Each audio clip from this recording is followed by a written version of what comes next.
Včeraj smo pogledali en primer, kako lahko uporabimo meč Svetega Duha, ki je izgovorjena Božja beseda. Jezus nam je povedal, kateri sta dve največji Božji zapovedi in vedno ju lahko uporabimo kot meč Duha.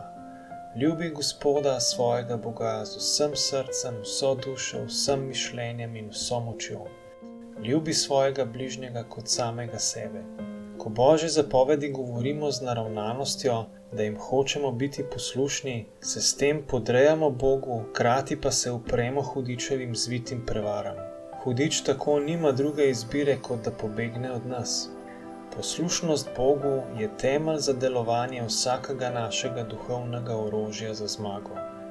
Kot vidimo Jezusov zgled v Matejevem evangeliju 4, je tudi on proti napadom Satana kot duhovni meč uporabil Božje zapovedi. Na prvi dve skušnjavi je Jezus odgovoril: človek naj ne živi samo od kruha, ampak od vsake besede, ki prihaja iz Božjih ust. In ne preizkušaj Gospoda svojega Boga. Na tretjo, največjo skušnjavo pa je odgovoril: poberi se, Satan, kajti pisano je: Gospoda svojega Boga moli in njemu samemu služi. Seveda je hudič potem pobegnil, ampak vidimo, da celo pri Jezusu ni takoj odnehal z napadi.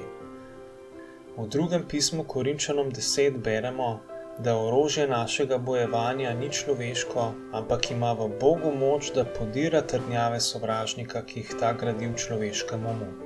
Z mečem Svetega Duha imamo moč, da vsako logiko, spomin ter domišljijo v našem umu podredimo poslušnosti Kristusu.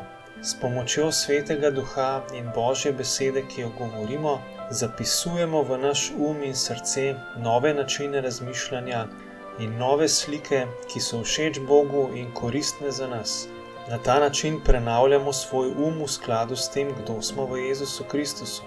To je najbolj učinkovito, kadar Božjo besedo govorimo in premišljujemo z velikim veseljem in jasnim razumevanjem, da smo Božji otroci, zapisani v nebesih, in da nam Božje zapovedi kot ogledalo kažejo sliko naše nove narave, ki je ustvarjena po podobi Jezusa. Aleluja!